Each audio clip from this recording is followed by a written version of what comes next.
side of a structure there. Is there any other damage that you can point to other than that gutter that you're seeing? Any high water spots, any damage, anything like that visually from where you're at right now? The street that I'm on has been under construction for the better part of a year, and I've been watching to see whether any of the barriers would be blown away or wash away. So far, none of them have dislodged. Nothing's been torn up.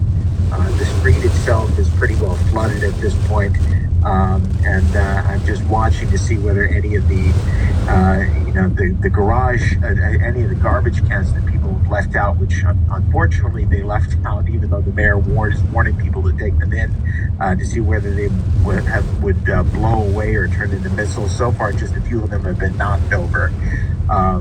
But with the wind being what it is, it's entirely possible things could get worse before this is over. News 88.7's Andrew Schneider, thank you very much.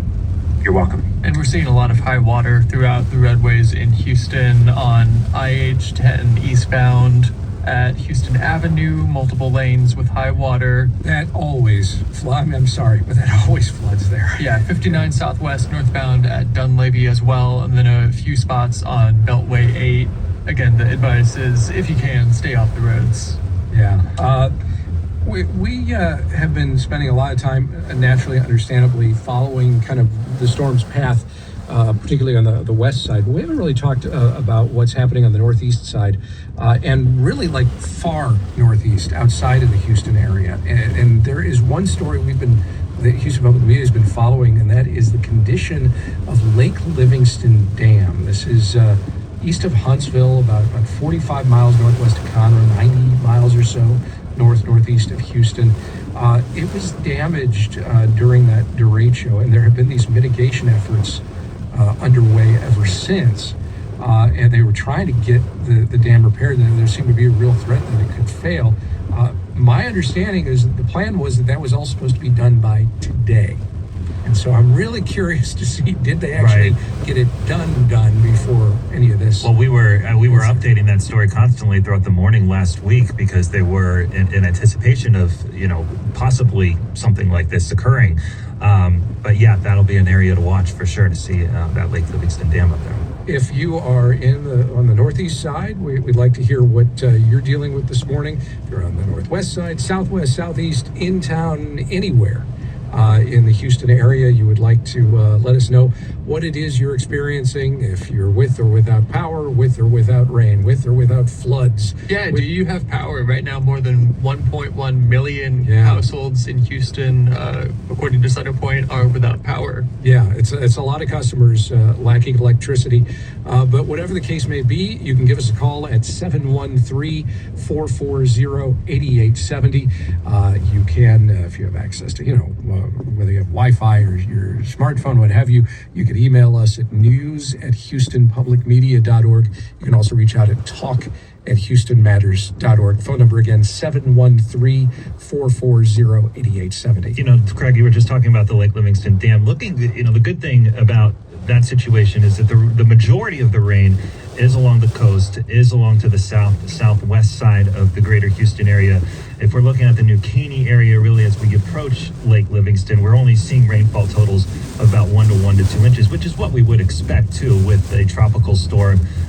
You have the potential for less flooding as the storm moves inland, naturally, because the storm weakens as it moves across land. So those higher rainfall totals, just to reiterate, are along the coast. We have seen up to almost 8 inches of rain in that Alvin-Friendswood area, 7.48 inches recorded at Chigger Creek and Winsong Lane. That is 7.48 inches of rain. That's the highest total that I can see right now, other than along the coast. And the storm making landfall early this morning as a Category 1 hurricane, just about 4 a.m. And it has been moving through the Houston area ever since, and we can continue to see heavy rain, heavy winds throughout the rest of the morning. And Southwest Houston seemed to be the hardest hit by those rainfall. We saw reports from law enforcement about trees and debris in the roads, and already several stranded and flooded motorists who needed assistance from first responders to get out of that. like you said, Matt, 6 to 8 inches just since midnight to the southwest of Houston, and about 4 to 6 inches since midnight in Houston. Those numbers will continue to climb throughout the day, as will the number of people without power. Right now, we're standing at 1.1 million CenterPoint customers who do not have power. Wanted to mention something that kind of, there's some stories that kind of get lost in the context of understandably the crush of all that's going on. And one of the things that I found interesting, the Houston Society for the Prevention of Cruelty to Animals, their equine team last night brought 18 rescued horses from their remote rehab property. I saw that. To their equine rehabilitation center on the Houston SPCA campus. So that's a reminder, and I remember during Harvey, there was a lot of attention paid there, of course, massive flooding. And among those that were in need of being rescued were horses. And there were folks out there, hopping on horses to go rescue other horses. Yeah. And we appreciate that. According to Houston SPCA, they say they have a total at their rehab center of 24 horses, 3 pigs, 12 chickens, and a peacock in their care. Well, everybody matters, everything matters, and yeah, it's good to see those stories. Everybody, it is a reminder that during these kinds of situations, preparation that's why the officials leading into these kinds of events, they stress preparation, even though a storm might not look like it's coming towards the Houston area, like Beryl initially looked. Anything can happen, as we're seeing right now. Let's take a call. We have John on the line from Copperfield. John? Yes, sir. Good morning. Good morning. What can you tell us? What are you seeing there? Well, right now we have a little break in the action, but it's more wind and rain that we're experiencing over here. It's not so much heavy rain, but it's a lot of heavy wind. Yeah. Do you have power? No, we lost power probably about close to 5 a.m. So we've been without power for almost 2.5 hours now.